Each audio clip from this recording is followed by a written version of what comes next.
Hello students, welcome back. Today we'll start with our next chapter, that is the pit. Okay. Now about the theme of the story.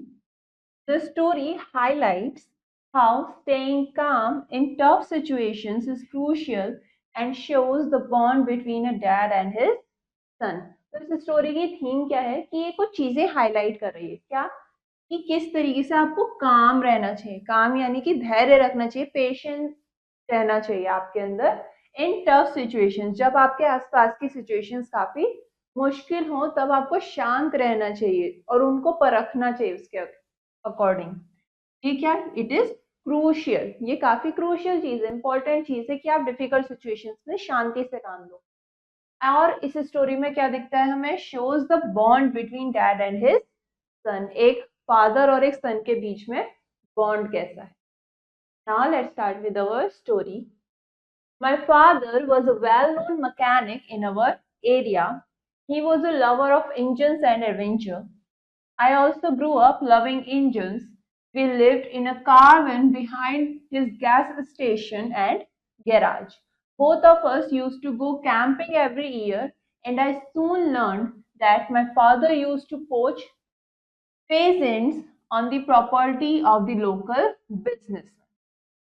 तो जो narrator है उसके father क्या है, उनके father एक well known mechanic है, एक मैकेनिक है और उनके फादर को इंजन्स बहुत पसंद है एज वेल एज एडवेंचर करना भी उन्हें बहुत पसंद है। इसी वजह से जो नरेटर हैं वो भी इंजन्स के प्रति उनका प्यार बढ़ता गया जैसे जैसे वो बड़े होते गए। वो कहाँ रहते थे, दे लिव्ड इन अ कारवैन, यानी कि एक व्हीकल जिसमें आप रहते हो। ठीक है, उसको आप इस तरीके से डिजाइन किया जाता है उस व्हीकल को कि आपको घर जैसा ही फील हो, अंदर सारी एमिनिटीज होती हैं। ओके, और वो कारवान कहाँ थी, बिहाइंड हिज गैस स्टेशन। उनके फादर के गैस स्टेशन और गैराज के पीछे उन्होंने वो पार्क कर रखी थी और वहीं पर वो रहते थे। दोनों ही हर साल कैंपिंग पर जाते थे और जल्द ही नैरेटर को पता चला that his father used to poach peasants. Peasants किसे कहते हैं, हिंदी में इन्हें तीतर कहा जाता है, जो कि एक तरीके की चिड़िया है। तो उनको इलीगली मारना, ठीक है, उनको इलीगली हंट करना क्या कहलाता है, पोच। किसी भी बर्ड को या किसी भी एनिमल को इलीगली हंट करना इज कॉल्ड पोच on the property of the local businessman. एक लोकल बिजनेसमैन है, उनकी प्रॉपर्टी पर वो उन बर्ड्स का शिकार किया करते थे। The last time I saw my father was when he told me he would go away into the woods to hide from the keepers. The keepers hadn't come for him, and by now I had started to get worried about his whereabouts. I went into the wild woods searching for him at dusk. ठीक है, तो last time जब narrator ने अपने father के बारे में सुना था, फादर को देखा था, उनके फादर ने उन्हें कहा कि वो कीपर्स यानी कि जो लोग उस बिजनेसमैन की प्रॉपर्टी को देखते थे, उसकी निगरानी करते थे, उनसे बचने के लिए वो जंगलों में छुपने जा रहे हैं।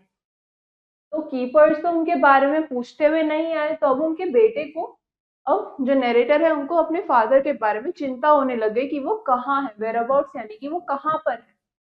तो उनको ढूंढते ढूंढते वो भी जंगल में गए, कब, शाम के time. The sense of loneliness was overwhelming and the silence was as deep as death. I tried to keep still for as long as possible to see if I could hear anything at all. I had a queer feeling that the whole wood was listening with me.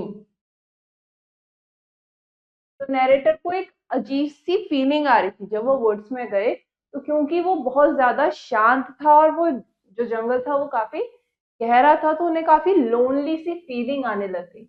वो एक जगह स्थिर रहे सुनने के लिए कि अगर कोई उन्हें आवाज सुनाई दे, हो सकता है उनके फादर की आवाज सुनाई दे, बट उन्हें कुछ भी सुनाई नहीं दे रहा था और ऐसा लग रहा था जैसे कि पूरा जंगल भी उनके साथ सुनने की कोशिश कर रहा है। I switched on the torch to see where I was going deeper into the woods. Dad, I shouted, it's Danny, are you there?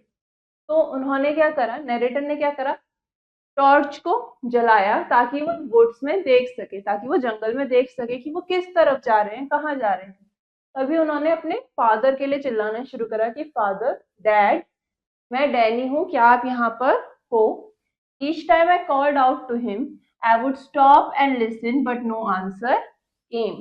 हर बार जब भी नरेटर उनको आवाज देते थे तो वो थोड़ी देर रुकते थे, सुनते थे, लेकिन उन्हें कोई भी आवाज, कोई भी आंसर नहीं आया.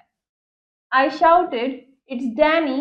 I stood still listening, and in the silence that followed, I heard a rather faint sound of a human voice. तभी उन्होंने फिर से चिल्लाया कि मैं डैनी हूँ, और फिर वो थोड़ी देर के लिए रुक गए कुछ आवाज सुनने के लिए, लेकिन उस साइलेंस में उन्हें ज्यादा कुछ नहीं सुनाई दिया, बल्कि एक बहुत हल्की सी ह्यूमन वॉइस सुनाई दी, बहुत हल्की सी साउंड सुनाई दी.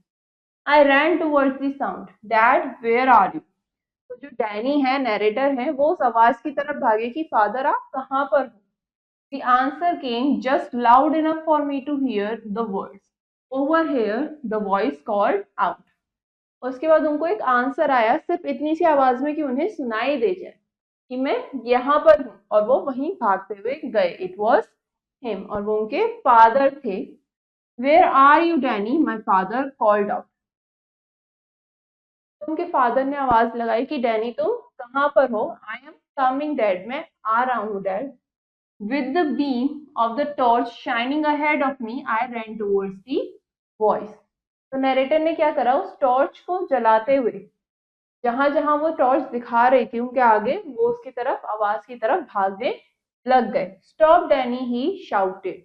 तभी उनके फादर की उनको आवाज आई कि रुक जाओ. I stop dead but I couldn't see him.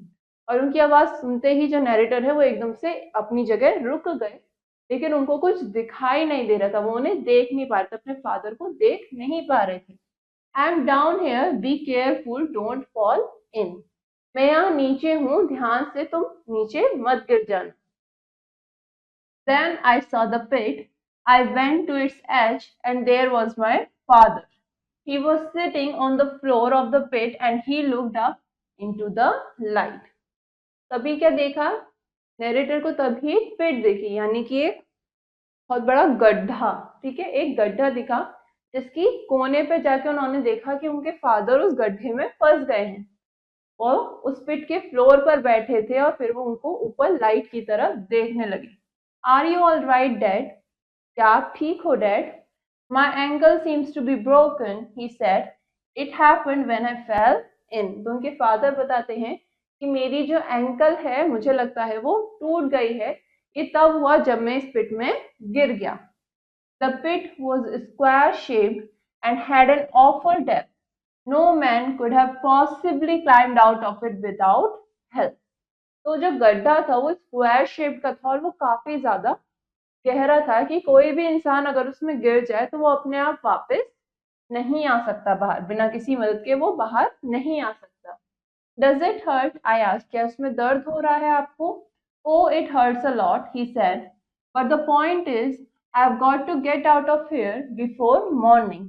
The keepers know I am here and they are coming for me.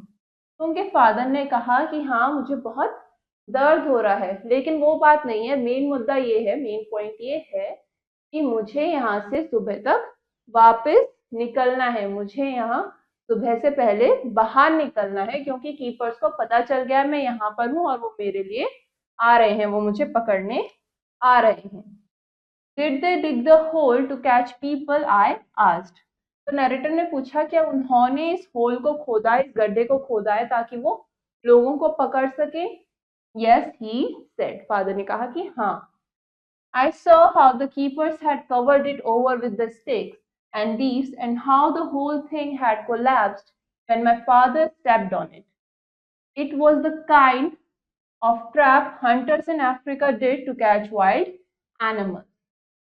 तो नरेटर ने उस पिट को देखना शुरू करा, उसको एग्जामिन करना शुरू करा. उन्होंने देखा कि कीपर्स ने उस पिट को, उस गड्ढे को स्टिक्स से, लकड़ियों से और लीव्स से कवर कर रखा था, कि जैसे ही कोई इंसान बिना इसको नोटिस करे इस पर चढ़ेगा तो ये कोलैप्स हो जाएगा, गिर जाएगा, और वो इंसान उस गड्ढे में फंस जाएगा. ये एक इस तरीका का ट्रैप बनाया था, जैसा कि अफ्रीका में जानवरों को पकड़ने के लिए ट्रैप यूज किया जाता है.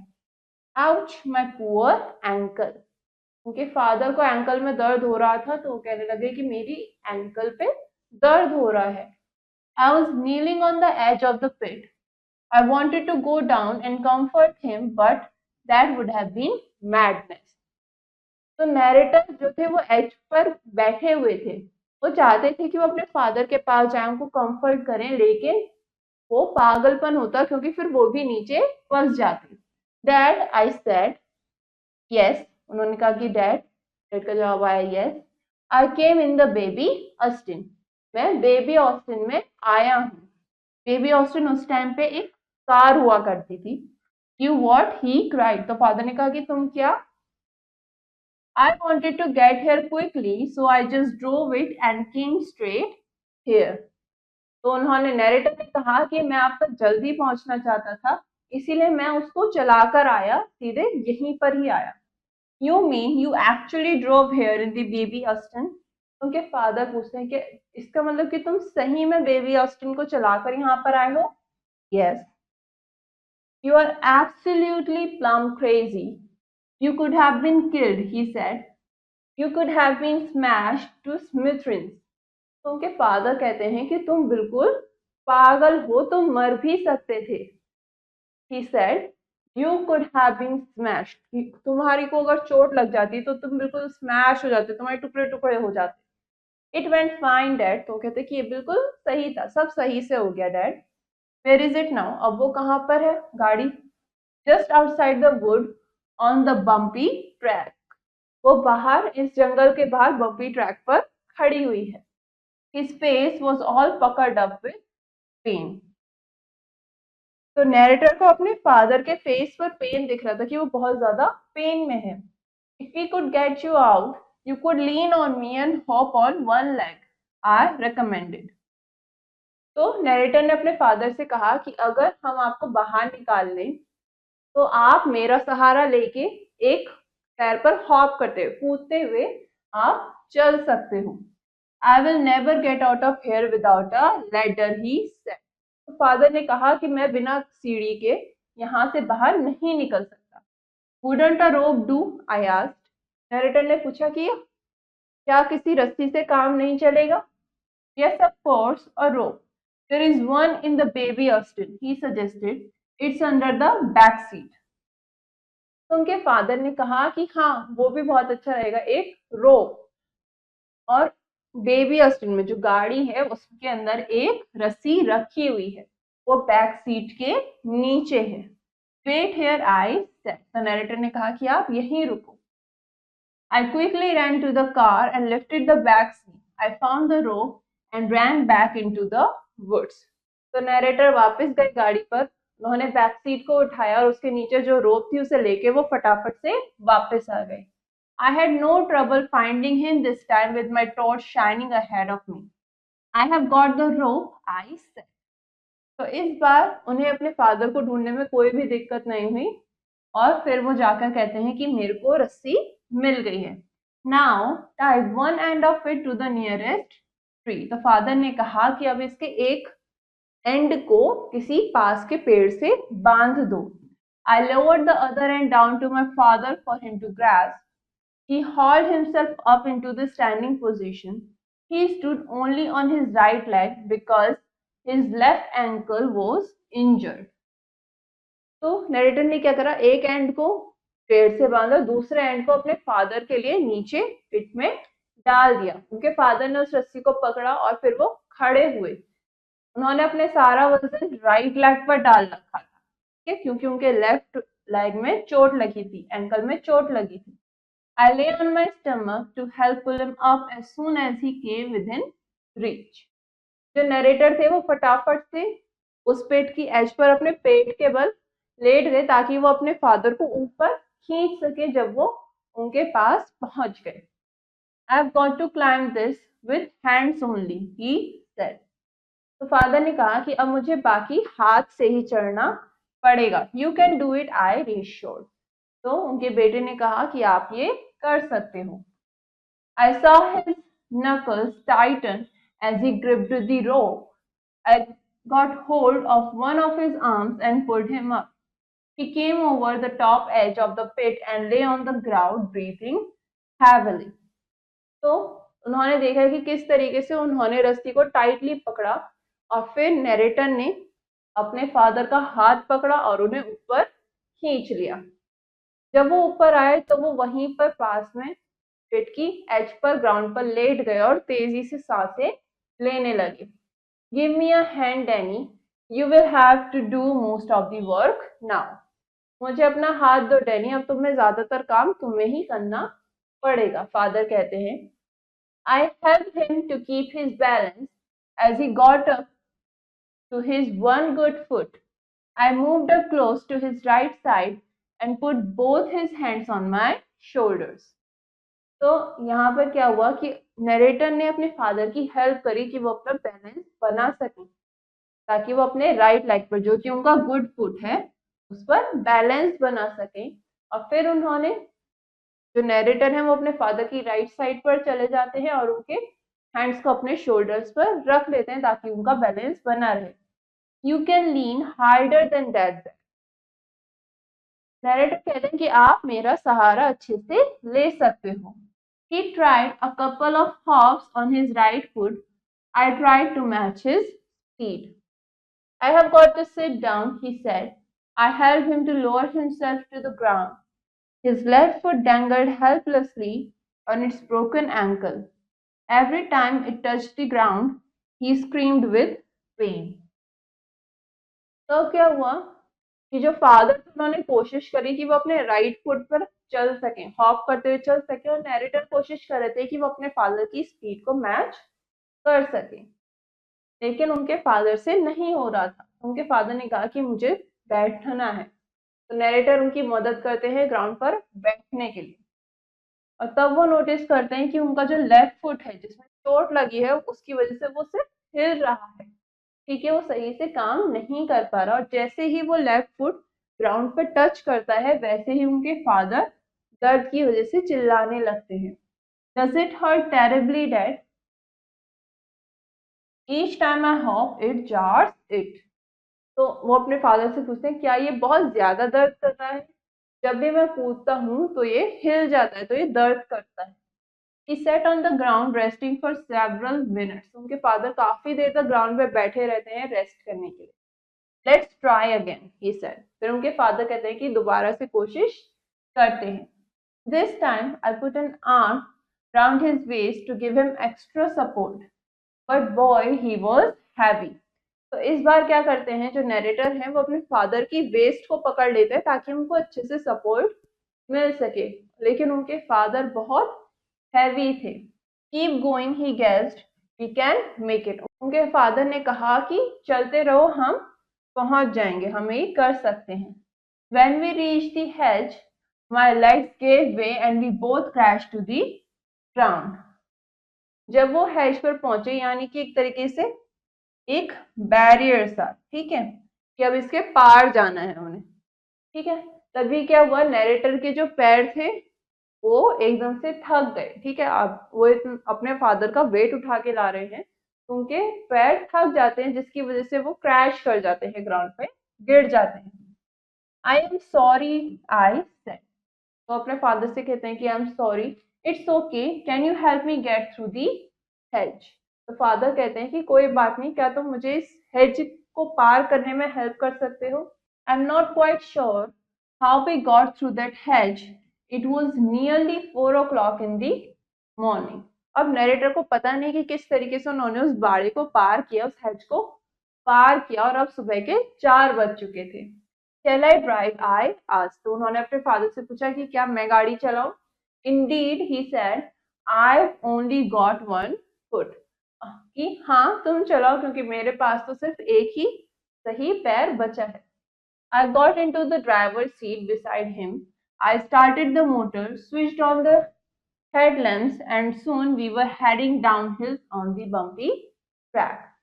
तो नैरेटर ड्राइवर सीट पर बैठे, कार को स्टार्ट किया, लाइट जलाई कार की, और उस बम्पी ट्रैक से नीचे की तरफ जाने लगे। गो slowly Danny, my father said, it hurts like crazy over the bumps. उनके फादर कहते हैं कि आराम से, धीरे धीरे चलाओ डैनी, इन बम्प्स की वजह से मेरे पैर बहुत दुख रहा है। Now that we were on the main road, I changed into second gear. rev her up and go into third, he said. Do you want me to help you? तो अब नरेटर क्या कहते हैं, जैसे ही वो मेन रोड पर आते हैं, अब वो बम्पी ट्रैक खत्म हो गया, उबड़ खाबड़ रास्ता खत्म हो गया, तो जब वो मेन रोड पर आते हैं तो वो गाड़ी को सेकंड गियर में डालते हैं। तो उनके फादर कहते हैं कि इसे थर्ड में डालो, क्या तुम्हें मेरी हेल्प की जरूरत है? I think I can do it, I said. तो नरेटर कहते हैं कि मुझे लगता है मैं ये कर सकता हूँ। With my father I had no fear of hitting the hedge। और उनके फादर उनके साथ थे, इसीलिए उनको जो साइड में हेज था उसे टकराने का भी डर नहीं था। I will have to go to hospital for this, it must be set properly and then put into plaster, my father said. उनके फादर कहते हैं कि इस चोट के लिए मुझे हॉस्पिटल जाना पड़ेगा, इस एंकल को प्रॉपरली सेट करना पड़ेगा और फिर इस पर प्लास्टर लगवाना पड़ेगा। How long will you be in hospital? आप कितने समय तक हॉस्पिटल में रहोगे? Don't worry, I will be home before evening. तुम चिंता मत करो, मैं शाम होने से पहले घर आ जाऊंगा। Will you be able to walk? क्या आप आराम से चल पाओगे? क्या आप चल पाओगे? दे fix a metal thing into the plaster underneath the foot. Anyway, call Doc Spencer first thing in the morning. He will arrange everything. तो उनके फादर कहते हैं कि वो प्लास्टर, जो मेरे पैर पे प्लास्टर लगाएंगे, उस प्लास्टर के फुट पर वो एक मेटल की कोई चीज लगाएंगे जिससे उसे एक सपोर्ट मिल सके। खैर इसे छोड़ो, एनीवे तुम सब सुबह सबसे पहली चीज करना कि तुम डॉक्टर स्पेंसर को फोन मिलाना, वो सारी चीजें अरेंज कर देंगे। What will you tell him, Dad? आप उन्हें क्या बताओगे, dad? The truth, my father said. Doc Spencer is my friend. उनके फादर कहते हैं कि मैं उसे सच बताऊंगा, डॉग स्पेंसर मेरे दोस्त है। I parked the car right up against the workshop doors and helped my father get out. तो नरेटर गाड़ी को पार्क करते हैं वर्कशॉप के गेट के पास और फिर अपने फादर की मदद करते हैं ताकि वो उस गाड़ी से बाहर आ सके।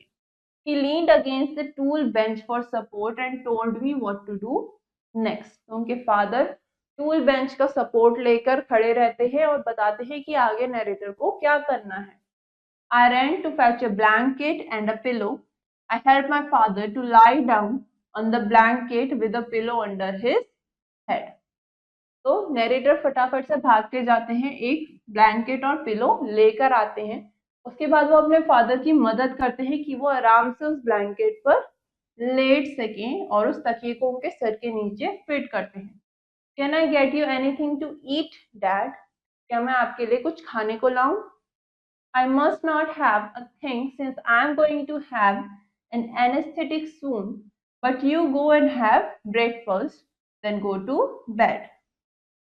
तो फादर कहते हैं कि क्योंकि मुझे थोड़ी ही देर में एनेस्थीसिया लेना पड़ेगा, एनेस्थेटिक लेना पड़ेगा, इसीलिए मैं कुछ भी नहीं खाऊंगा, लेकिन तुम जाकर नाश्ता कर लो और फिर सोने के लिए चले जाना।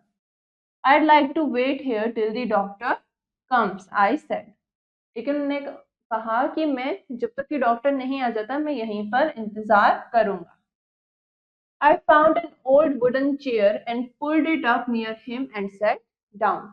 तो नरेटर को एक पुरानी वुडन चेयर मिली जिसको खिसकाकर वो अपने फादर के पास गए और वहां पर अपने फादर के पास बैठ गए। He dozed off and I was sleeping too. अब उनके फादर तो सो गए और धीरे धीरे नरेटर को भी नींद आने लग गई। I must have gone to sleep after that because the next thing I heard Doc Spencer's voice saying to my father, "Well, my goodness me, William, what on earth have you been up to?" और I must have gone to sleep. Narrator सो ही गए होंगे क्योंकि अगली चीज जो उन्हें सुनाई दी, उन्हें क्या सुनाई दी? डॉक्टर स्पेंसर की आवाज, जो कि उनके फादर से कह रहे थे कि माय गुडनेस विलियम, तुम क्या कर रहे थे? आखिर तुम क्या करने की कोशिश कर रहे थे? Now about the summary of this chapter, आपको एक छोटी सी समरी गिवन है। Venturing into the woods to locate his missing father, Danny displayed a level of bravery comparable to that of an adult. Ultimately, he succeeded in locating his father and rescuing him from the pit trap. तो इस chapter में हमने देखा कि Danny किस तरीके से अपने मिसिंग फादर को ढूंढने के लिए जंगल में चले जाता है। वो जंगल में चले जाता है और ये क्या दिखाता है, इट डिस्प्लेड ने क्या दिखाया, अ लेवल ऑफ ब्रेवरी, बहादुर था वो, तो उसने अपनी ब्रेवरी दिखाई जो कि आप एक एडल्ट के साथ कंपेयर कर सकते हो। वो काफी छोटा बच्चा था बट वो काफी बहादुर था। अल्टीमेटली वो अपने फादर को लोकेट कर लेता है और अपने फादर को पिट ट्रैप से बाहर भी रेस्क्यू करता है। ठीक, नाउ हमने इस चैप्टर में कुछ न्यू वर्ड्स पढ़े, अब हम उनके मीनिंग्स देखेंगे। फर्स्ट, पेजेंट्स यानी कि अ टाइप ऑफ बर्ड, से हम हिंदी में तीतर कहते हैं। ओवरवेलमिंग यानी कि बहुत ज्यादा इमोशंस को फील करना, ठीक है, टेकन बाय इमोशंस, जब इमोशंस आपको टेक ओवर कर लेते हैं एक तरीके से। क्वीर यानी कि अजीब, स्ट्रेंज। कोलैप्स्ड यानी कि अचानक से गिर जाना। बेबी ऑस्टिन एक काफी पॉपुलर कार है। स्मिथिंग्स यानी कि छोटे छोटे टुकड़े, स्मॉल बिट्स। पकड़ अप यानी कि टाइट कर लेना। डेंगर्ड, हंग लूजली, बहुत हल्का सा लटके रहना, हिलते रहना। जार्स यानी कि पेनफुल शॉक, बहुत दर्द होना, शॉक लगना उसमें। गेव वे यानी कि फेल डाउन, गिर जाना। Keepers, people who keep poachers away, यानी कि वो लोग जो कि पोचर्स को, यानी कि जो इलीगली हंट करते हैं बर्ड्स और एनिमल्स को, उनको दूर रखते हैं। हॉल्ड यानी कि कैरिंग समथिंग विद डिफिकल्टी, किसी चीज को, किसी भी चीज को कैरी करना मुश्किल से। रैप यानी कि increasing the speed of an engine, engine की स्पीड को बढ़ाना। पोच यानी कि illegal killing of birds and animals, birds और एनिमल्स को इलीगली मारना, यानी कि गैर कानूनी, इलीगल यानी कि गैर कानूनी। Next we have a few questions in this chapter. First, fill the correct option in OMR sheet. You have an OMR sheet here and you have to fill the right answer. First, Danny and his father lived in a, Danny और उसके father कहाँ रहते थे? They lived in a caravan. Okay, so option A. Next, Danny's father refused to eat anything. Danny के father ने कुछ भी खाने से मना कर दिया, क्यों? Because he had to remain empty stomach before taking anesthetic. क्योंकि एनेस्थेटिक लेने से पहले उन्हें खाली पेट रहना था। Option B. Next, Danny pulled his father using, Danny ने किस तरीके से अपने फादर को खींचा? बाय यूजिंग अ रोप, एक रस्सी की मदद से। Option B. नेक्स्ट क्वेश्चन आपसे क्या कह रहा है? Fill in the blank. Okay, first, Danny knew that his father was, Danny को पता था क्या? कि उसके फादर क्या है? एक पोचर, यानी कि वो इलीगली बर्ड्स को हंट करते। Next, he was carrying a dash to see in the wild wood, Danny क्या कैरी कर रहा था? He was carrying a torch, ताकि वो जंगल में देख सके। Next, William hurt his dash when he fell into the pit, William ने कहां पर चोट मार ली थी जब वो उस पिट में गिरे? He hurt his ankle. Next, William was a lover of dash and dash, William को क्या पसंद था? He loved engines, he loved engines and adventure.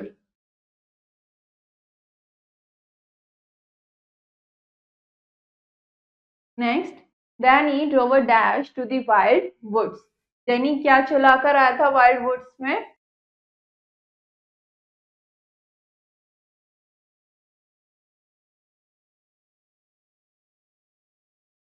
Now, all the other questions you will do it yourself to understand the chapter better, and this finishes our chapter.